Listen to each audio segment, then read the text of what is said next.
IFC ছিল world ব্যাংকের private sector arm এবং বাংলাদেশের আমাদের একটা ক্যাপিটাল ডেফিসিট আছে এখন। আমাদের এই বাংলাদেশ টাকা ডেপ্রিসিয়েশনের কারণে তো অনেক বিজনেস হাউস অনেকেই ক্যাপিটাল ইরোশন হয়েছে। এটা আছে, গভর্নমেন্টের অনেকগুলো প্রজেক্টও বন্ধ আছে, ব্যাংকিং সেক্টরে একটা বড় ডেফিসিট আছে, যারা ব্যাংকগুলো বিভিন্নভাবে তাদের ক্যাপিটাল অ্যাডিকুয়েসি প্রশ্নবিদ্ধ হয়েছে।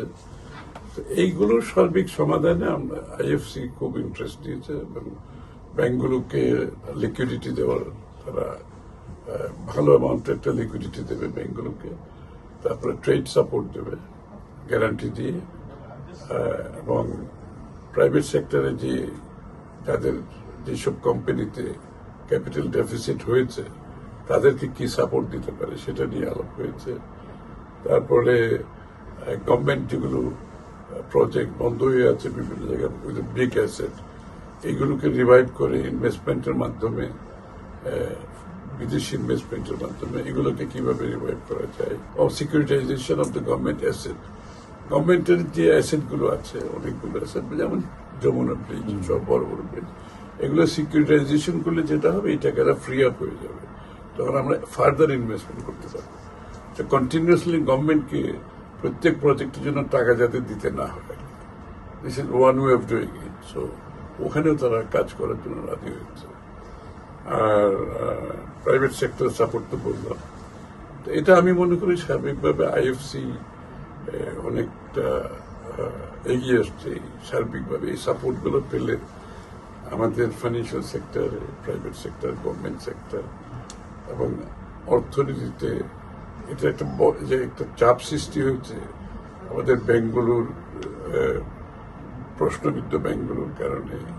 তারপরে অনেকগুলো বিজনেস হাউসেস ক্যাপিটাল ডেপ্রিসিয়েশন হয়েছে আন্দোলনের কারণে, তারপর টাকা ডেপ্রিসিয়েশনের কারণে। এগুলো সাপোর্ট সবকিছু মিলিয়ে আইএফসি সাপোর্টটা খুব বেশি গুরুত্বপূর্ণ আমরা মনে করি, এবং তারা খুবই আগ্রহী এইসব এরিয়াতে সাপোর্ট দেওয়ার কথা বলে গেছে। এগুলো নিয়ে আমরা ফার্দার কাজ করতেছি। আর জেপি মর্গান তো হচ্ছে ক্যাপিটাল মার্কেট ইস্যুটা এখানে গুরুত্বপূর্ণ। বাংলাদেশের ক্যাপিটাল মার্কেটের অবস্থা তো খুবই খারাপ। এখানে আমাদের নতুন নতুন প্রোডাক্ট আনতে হবে, ইনক্লুডিং বন্ড সহ। জেপি মর্গানের এখানে বাংলাদেশে অংশগ্রহণ করা হচ্ছে, এটা সিগন্যাল, এটা গ্লোবাল সিগন্যাল। এটা জেপি মর্গান যখন বাংলাদেশে ইনভলভ হয়, তো ফ্ল্যাগশিপ কোম্পানিগুলোকে একটা মেসেজ দেয় এটা। তো আমরা আশা করছি জেপি মর্গানের সাথে আমাদের আগামী দিনের কিছু প্যাকেজিং করা সম্ভব হবে। এটা আলাপ আলোচনার বিষয়, সিদ্ধান্তের বিষয়। এবং জেপি মর্গানের আসার কারণে আরো অনেকে এখানে ইন্টারেস্ট নেবে।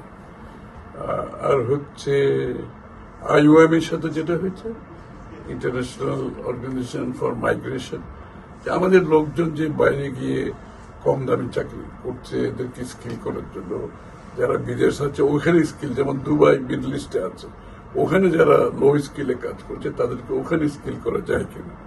তারপর আমাদের লোকজন বাইরে যে এক্সপ্লয়টেশন আমাদের লোকগুলোকে করা হয়, যে মালয়েশিয়া যায়, মিডল ইস্টে যে অধিক হারে টাকা নিয়ে, এই লোকগুলোর প্র্যাকটিক্যালি ওদের উপর একটা বড় একটা লাইবিলিটি চাপিয়ে দেওয়া হয়। এবং সেটা থেকে বের হওয়ার জন্য কতগুলো মেজার আমরা কি কি করতে পারি সরকারের পক্ষ থেকে, এবং অপর পক্ষ যেখানে হোস্ট কান্ট্রি যেখানে যায় সেখানে আমরা কি করতে পারি। অবৈধভাবে যাওয়ার প্রয়োজন নেই। আর ওদের কথা হচ্ছে আমাদের বৈধভাবেই যারা গেলেই তো প্রপারলি এদেরকে প্লেসমেন্টের একটা ব্যাপার আছে। তাছাড়া নতুন অনেকগুলো মার্কেট ওপেন হচ্ছে আমাদের লোকজন পাঠানোর জন্য, ইউরোপ সহ, জাপান সহ, বিশাল। এইখানে আমাদের ম্যাক্সিমাম আমরা কিভাবে লোকজন পাঠাতে পারি, স্কিল লোকজন, এবং এটাকে স্কিল করার জন্য বাংলাদেশের ইনস্টিটিউশন যেগুলো আছে এগুলোকে সাপোর্ট দেওয়ার বিষয়ে আলাপ হয়েছে। তো আমি মনে করি আগামী দিনে আমাদের ম্যান পাওয়ার সাপ্লাইতে একটা বড় ধরনের সুফল পাওয়া যাবে।